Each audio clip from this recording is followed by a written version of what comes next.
Hello friends, नमस्कार, जय जगन्नाथ। मु प्रकाश, मोर यूट्यूब चैनल को आपको स्वागत।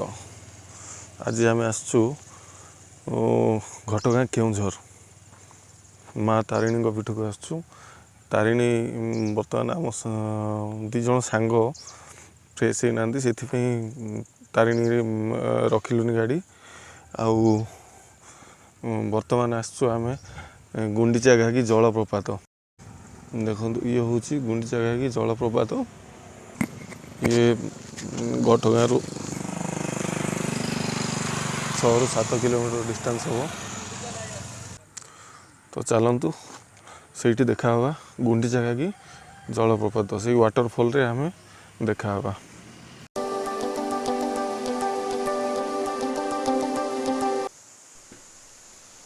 सो फाइनाली आसिकी पहुँची गले आम गुंडीचा घागी जलप्रपात रे। देखो केते सुंदर जगह है। वर्तमान तो ये देखु ये देखिया को भारी सुंदर आउ जगहटी हूँ केउझर रु प्राय 7-8 किलोमीटर डिस्टेंस रे अच्छी। ये हूँ गोटे भाई, ये भी आसछन्ती, सी भी तांको वीडियो नौछन्ती।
तो फ्रेंड्स वीडियो केमती लगे कमेंट करके निश्चय जनइबे। आउ ଆମେ ବର୍ତ୍ତମାନ ତ ବହୁତ ଟାଇମ୍ ହେଇଗଲାଣି, ପୁଣି ଦେଖା ହେବା ନେକ୍ସଟ ଭିଡ଼ିଓରେ। ତ ଆଉ ଲାଇକ୍ ସେୟାର ସବସ୍କ୍ରାଇବ୍ କରିବାକୁ ଭୁଲିବେନି।